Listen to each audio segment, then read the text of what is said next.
Agar siz rus tilini o'rganayotgan, mingdan ortiq rus tilidagi so'zlarni yodlab, lekin ularni razgovorda, tutilishlarsiz, o'ziga ishonch bilan erkin gapirishni xohlasangiz, bu video aynan siz uchun. Kelinglar, videoni boshlashdan oldin qisqacha sizga o'zimni tanishtirib o'tsam. Men ismim Dilshoda Qurbonova, 6 yillik tajribaga ega oliy ma'lumotli rus tili o'qituvchisiman. Shu kungacha 4,5 mingdan ortiq insonni noldan o'ziga ishonch bilan rus tilida erkin gapira olish darajasiga olib chiqdim. Agar siz bu videoni oxirigacha ko'radigan bo'lsangiz, 9 yil yoki 11 yil maktabda o'qigan, 3 yil kollejda yoki litseyda o'qigan, 4 yil davomida universitetda o'qigan, lekin haligacha tushunmagan, Moskva поддержать temasini tushuntirib beraman. Падеж u darajada qiyin narsa emas, lekin rus tilining asosi hisoblanadi. Падеж o'rganmasangiz, rus tilida o'ziga ishonch bilan erkin gapirib keta olmaysiz. Videoni oxirigacha ko'radigan bo'lsangiz, падеж nimaligini bilib olasiz. Падеж bu tushunishingiz uchun so'zni oxiridagi ning qo'shimchasi, ni, ga, da, dan qo'shimchasi. Deylik, misol uchun oddiygina работа so'zini oladigan bo'lsak, ish degani. Men ishga boryapman, men ishdaman, men ishdan chiqdim yoki ishni boshladim, ishning vaqti, ish bilan muammo deganimizga so'zni oxiridagi mana bu ning qo'shimchasi, ni, ga, da, dan bilan qo'shimchalari. Hozir videoni boshdan oxirigacha ko'radigan bo'lsangiz, sizda падежlar bo'yicha hech qanaqa qo'shimcha qo'shilmaydi. Ning ma'nosini qanaqa qilib berishi, ga ma'nosini, da ma'nosini qanaqa berishi bilib olasiz. Va videoni agar siz boshdan oxirigacha ko'radigan bo'lsangiz, mana shu qo'shimchalarni men sizga o'ylamasdan avtomat gapiradigan checklist beraman. Bu checklistdan keyin siz kimdir sizga rus tilida savol beradigan bo'lsa, avtomat o'ylamasdan javob berishni bilib olasiz. Rus tilida o'zi nechta падеж bor? Rus tilida 6 ta падеж bor. Падежlarni bilish boshqa narsa, lekin uni amaliyotda qo'llash umuman boshqa narsa. Deylik, ko'pchilik o'quv markazlariga boradi, падежlarni 2 oy davomida, 3 oy davomida o'rganadi, lekin uni amaliyotda qo'lla olmaydi, realizatsiya qila olmaydi. O'shaning uchun o'rganish boshqa narsa, uni narsani amaliyotda qo'llash boshqa. Bugun siz bilan ko'proq o'sha narsa o'rgangan informatsiyamizni amaliyotda qo'llashga ko'proq fokusimizni qaratamiz. Men sizga hozir падежlarni maktabdagi, o'quv markazidagi, universitetdagi kabi qiyin qilib emas, oson qilib tushuntirib beraman. Bu videodan keyin падеж juda ham oson ekan-ku degan fikrga kelasiz. Birinchisi imenitniy падеж, ya'ni bosh kelishlik, o'zbek tiliga taqqoslaydigan bo'lsak, to'g'ri keladigan taqqoslasak, bu bosh kelishga to'g'ri keladi. Ya'ni so'zlarni hech qanaqasiz qo'shimchasiz shakli. Misol uchun kniga bo'lishi mumkin, bilet bo'lishi mumkin, telefon bo'lishi mumkin. Ya'ni so'zlarning hech qanaqasiz o'zgarmagan o'zini asl shakli. Savol beramiz, кто? Kim, что? Nima so'rovga javob bo'ladi? Misol uchun ya учитель deyish mumkin. Men o'qituvchiman. Bu yerda учитель so'zi hech qanaqa o'zgarmagan shaklida. Misol uchun что это desam, bu nima desam, это kniga bo'lishi mumkin. Bu kitob. Misol uchun меня зовут Dilshoda. Dilshoda so'zi hech qanaqa o'zgarmagan shaklda turibdi. Imenitniy падеж deganda shu narsani eslab qoling. So'zning hech qanaqasiz qo'shimchasiz shakli, o'zini asosiy shakli. Ya'ni so'zni oxiridagi qo'shimchasiz qismi. Ikkinchi падежimiz bu родительный падеж. Bu падежga o'zbek tili nuqtai nazaridan qarasa ham bo'ladi, rus tili nuqtai nazaridan qarasa bo'ladi. Родительный падежni o'zbek tili nuqtai nazaridan qaradigan bo'lsak, o'zbek tiliga ning ma'nosini beradi, ya'ni biror narsaning. Ning ma'nosini berishimiz uchun rus tilida muzkoy roddagi so'zlarga a qo'shamiz. Akamning nomeri bo'lsa, nomer brata, magazinning manzili bo'ladigan bo'lsa, adres magazina bo'lib o'zgaradi. Женский rodda esa biz a harfini olib tashlab, o'rniga i harfini qo'shamiz. Misol uchun, ishning vaqti bo'lsa, время работы, opamning nomeri demoqchi bo'lsak, nomer сестры bo'lib o'zgaradi. Bu o'zbek tili nuqtai nazaridan ning ma'nosini beradi. Родительный падежga rus tili nuqtai nazaridan qaraydigan bo'lsak, нет, до, после, около, возле, из, от, для. Bu so'zlardan keyin biz обязательно ning ma'nosini bersa bermasa, muzkoy roddagi so'zlarga a, женский roddagi so'zlarga i qo'shimiz shart. Misol uchun, men telefonim yo'q demoqchi bo'lsam, u menga net telefona bo'ladi. Ya'ni net telefon, net bilet degan rus tilida so'z yo'q. Net so'zi kelyapti, men обязательно muzkoy roddagi so'zga a, женский roddagi so'zga i qo'shimiz shart. U menga net telefona. Yoki bo'lmasam, do so'zi. Obedgacha ishlayman demoqchi bo'lsam, do so'zdan keyin obed so'ziga a qo'shim shart, обязательно. Я работаю до обеда. Обедgacha ishlayman. Yoki obeddan keyin dam olaman deyishim mumkin. После обеда. После обед degan so'z rus tilida yo'q. После обеда я отдыхаю. Yoki bo'lmasam возле магазина deyishimiz mumkin. Возле магазин degan rus tilida so'z yo'q. Обязательно bu so'zlardan keyin нет, до, после, около, возле, из, от, для. Bu so'zlardan keyin biz muzkoy rodga a, женский rodga i qo'shimiz shart. Misol uchun, men Toshkentdaman desam, ya из Toshkentda. Men Farg'onadaman desam, ya из Fergana deb aytishim kerak. Bu sovg'a akam uchun desam, это подарок для брата. Akam uchun. Yoki bo'lmasam akamdan desam, это подарок от брата deb ishlatamiz. Eslab qolinglar, is predlogi ham, at predlogi ham dan ma'nosini beradi. Is predlogi jonsiz narsalarga qo'shiladi, at predlogi jonli narsalarga qo'shiladi. Misol uchun, is Toshkentda desam, bu Toshkentdan degani, endi at brata degani bu akamdan. Ikkalasi ham dan ma'nosini beradi, faqat is jonsiz narsalarga qo'shiladi, at jonli narsalarga qo'shiladi. Eslab qolamiz, родительный падеж kavo kimning, chego nimaning so'rovlariga javob beradi. Uchinchi padejimiz bu dательный падеж, o'zbek tiliga ga deb tarjima qilinadi. O'zbek tili bilan agar taqqoslaydigan bo'lsak, jo'nalish kelishiga to'g'ri keladi. Rus tilida ga ma'nosini berishimiz uchun muskorodga u qo'shamiz. Я звонила брату, akamga telefon qildim. Женский rodda a ni o'rniga ye qo'shamiz. Misol uchun, men opamga telefon qildim desam, я звонила сестре bo'ladi. Yoki oyimga gullarni sovg'a qildim desam, я подарила цветы маме bo'lib o'zgaradi. Ya'ni brat bratu bo'lyapti. Muskorodda oxirga u qo'shamiz. Женский rodda a ni olib tashlab o'rniga ye qo'shamiz. Sestra sestre, mama mame bo'ladi. To'rtinchi padejimiz bu винительный падеж, o'zbek tiliga ni ma'nosini beradi. O'zbek tilidagi padejlar bilan taqqoslaydigan bo'lsak, tushum kelishiga to'g'ri keladi. Rus tilida ni ma'nosini berish ikki xil bo'ladi. Jonli narsalarda boshqacha o'zgaradi, jonsiz narsalarda boshqacha o'zgaradi. Jonsiz narsalarga ni ma'nosini berish uchun biz hech qanday qo'shimcha qo'shmaymiz. Misol uchun, telefonim yo'qolib qoldi, что men qidiryapman. Men telefonimni qidiryapman demoqchi bo'lsam, я ищу telefon bo'ladi. Magazinni qidiryapman demoqchi bo'lsangiz, я ищу magazin deb aytasiz. Ya'ni telefon, magazin so'ziga hech qanday qo'shimcha qo'shmadik. Rus tilida jonsiz narsalarga ni ma'nosini berish uchun hech qanday qo'shimcha qo'shmaymiz.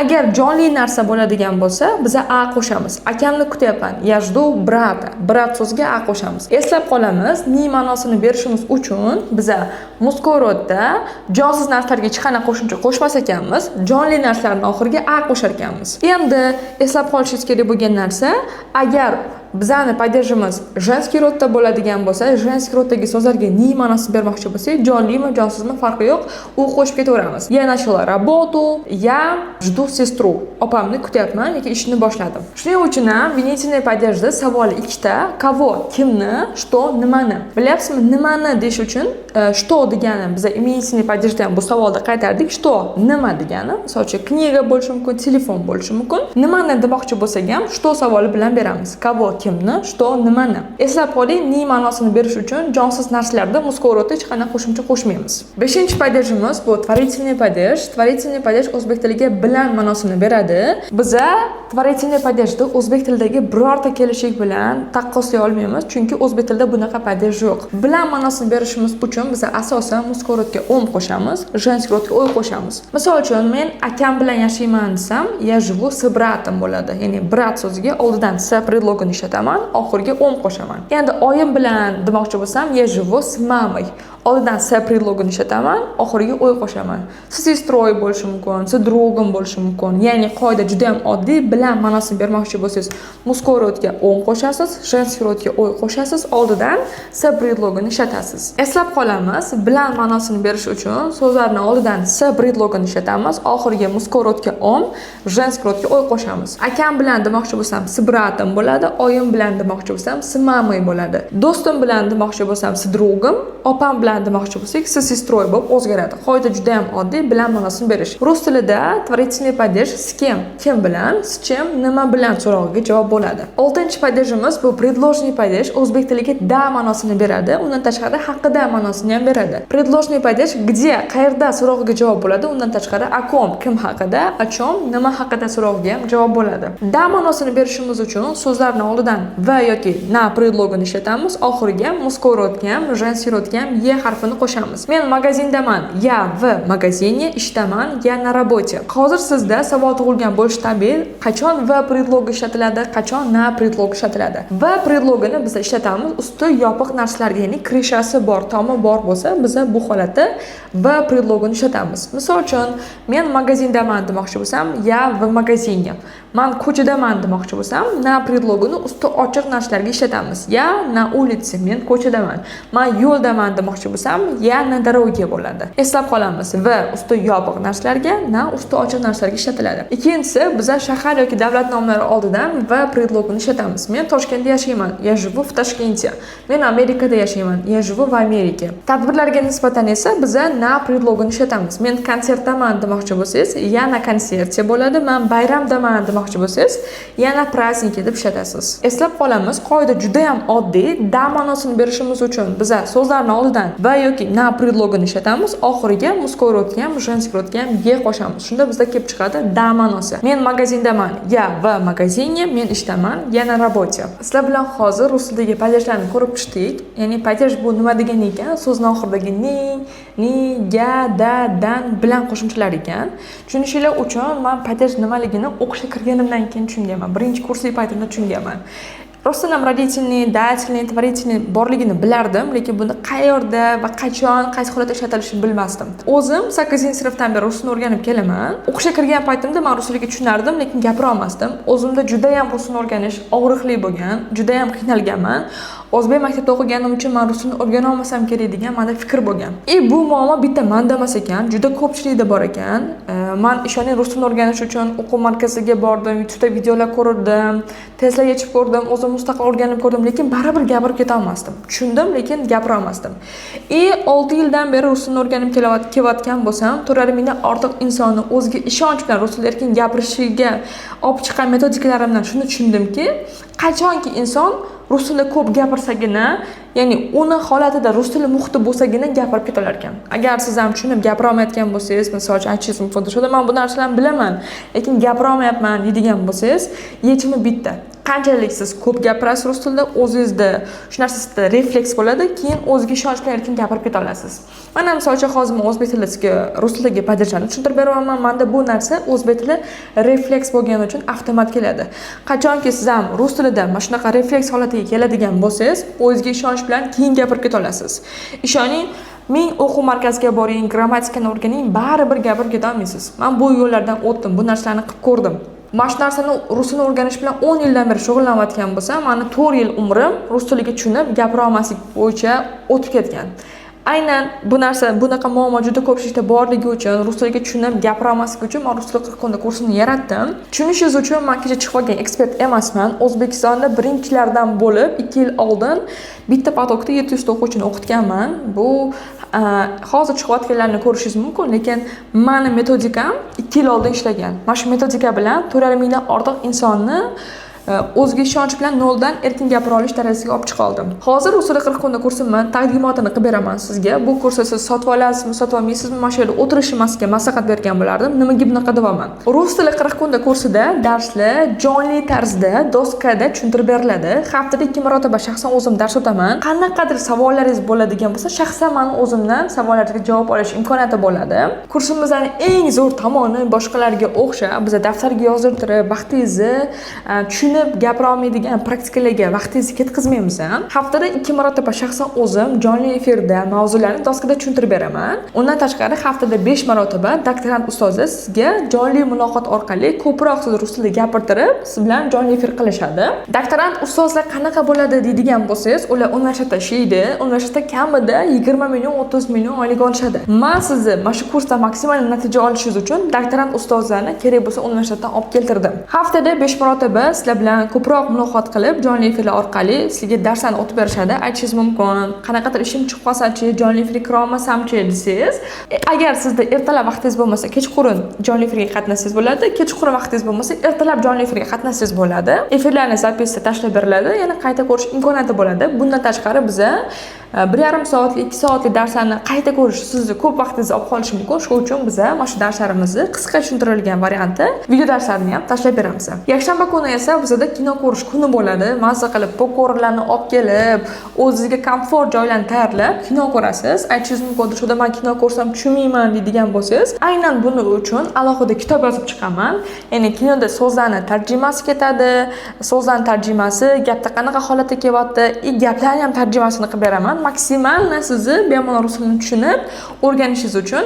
Undan tashqari so'zlarni, gaplarni audiosi ham beriladi. Rus tilida tutilmasdan o'ziga ishonch bilan erkin gapirishingiz uchun. Gruppada o'quvchilarni 15 dan ko'paytirmaslikka bu kursda siz umuman dangasalik qila olmaysiz. Sababi tepangizda kuratorlar turadi. Nimaga bugun jonli efirga kirmayapsan? Nimaga darsga qatnashmading? Nimaga vazifalarni yubormayapsan? Kerak bo'lsa sizga telefon qilib sizdan xabar olishadi. Darsga kirmayotgan bo'lsangiz. Bizning kursimizda shunaqa narsa borki, siz qachonki rus tilida o'ziga ishonch bilan erkin gapirib keta olsangizgina kuratorlar oylik olishadi. Hech kim 1,5 oy, 2 oy tekin yashashni xohlamaydi. O'shaning uchun kuratorlar ham maksimal harakat qiladi siz bilan ko'proq rus tilida gaplashib praktika qilishga. Men uchun natija muhimligini boshqacha yo'l bilan sizga isbotlab bera olmayman. Agar kursga yozilib, natijaga chiqmasangiz, biz bir og'iz so'zsiz to'lovingizni 100% holatda qaytarib beramiz. Undan tashqari kursga qo'shilganlarga o'zimni uchebnik kitobimni, O'zbekistonda ilk bora razgovorga qaratilgan uchebnik kitobimni 260 betdan iborat. Undan tashqari sizga razgovorniy praktika kitobim 100 gacha yetkazib beriladi, bepulga tasdiq qilib beriladi. Siz alohida daftar tutib yozib o'tirmaysiz. Undan tashqari uchinchisi рабочий тетрадь, ya'ni bemalol ketma-ketliklar tuzilgan daftar orqali u ishlarni bemalol daftarga yoza olasiz. Rus tili 40 kunda kursida 95 ta slovar darslari bo'ladi. Bu uchun siz alohida vaqt ajratishingiz shart emas. Uyda pasoda yuvib turib ham, yo'lda mashina ketib turib ham bu darslarni eshitsangiz bo'ladi. Ya'ni kuniga 2 marotaba slovar tashlab beramiz. Bu orqali siz aksentsiz o'zga ishonch bilan rus tilida erkin gapira olasiz. Naushnik taqasiz, qo'yasiz, yoqasiz, bemalol boshqa ishlaringizni qilib turib ham rus tiliga vaqt ajrata olasiz bu usul orqali. Undan tashqari 30 dan ziyod video darslar beramiz. Bu usul orqali siz esingizdan chiqib qolgan darslarni qayta ko'rib eslab olsangiz bo'ladi. Bugun yodlagan so'zlaringizni ertaga esingizdan chiqarib qo'yayotgan bo'lsangiz, xotiram past deb o'ylayotgan bo'lsangiz, biz o'quvchilarimizga qulaylik yaratgan holatda mnemonika darslarini qo'shganmiz. Kursda so'rasangiz, ko'chada so'rasangiz, mnemonika darslari 5 million, 6 million so'm turadi. Agar siz rus tili 40 kunda kursiga yozilsangiz, bularni bepulga olish imkoniyati bor. Mnemonika darslari orqali siz so'zlarni bir martada butun umrga eslab qolasiz va ularni razgovorda avtomat qo'llay olasiz. Mnemonika darslarini o'zim o'tmayman. Rossiyada rekord o'rnatgan Bekzodjon Yusupov 6 yillik tajribaga ega bo'lgan mutaxassis mnemonika darslarini siz uchun o'tib beradi. Birgalikda so'zlarni ham o'z yodlamaysiz, o'qituvchi bilan, Bekzodjon aka bilan birgalikda o'rganasiz. 40 kunlik kursimiz tugagandan keyin biz bilan birgalikda o'tiramiz, bitiruv partiya qilamiz, har biringizga sertifikat topshiraman va sizning natijaga chiqqaningizda birgalikda hammamiz nishonlaymiz. Darslarga 6 oylik dostуп beriladi. 40 kunlik kursimiz yakunlangandan keyin ham siz bir oy yordamida, bir oy davomida kuratordan yordam olish imkoniyati bo'ladi. Qanaqadir savollaringiz bo'lsa, bir oy davomida kuratordan yordam olsangiz bo'ladi. Agar hozir siz bu menga juda ham kerak edi deb o'ylayotgan bo'lsangiz, to'g'ri videoni to'g'ri vaqtda ko'rdingiz. Bizda rus tili 40 kunda kursimiz uchun joylar juda ham cheklangan. Rus tili 40 kunda kursiga ro'yxatdan o'tish uchun pastdagi havola, pastdagi opisiya orqali ro'yxatdan o'ting. 40 kundan keyin o'zga rahmat aytasiz. Yaxshi ham shu videoni ko'rgan ekanman.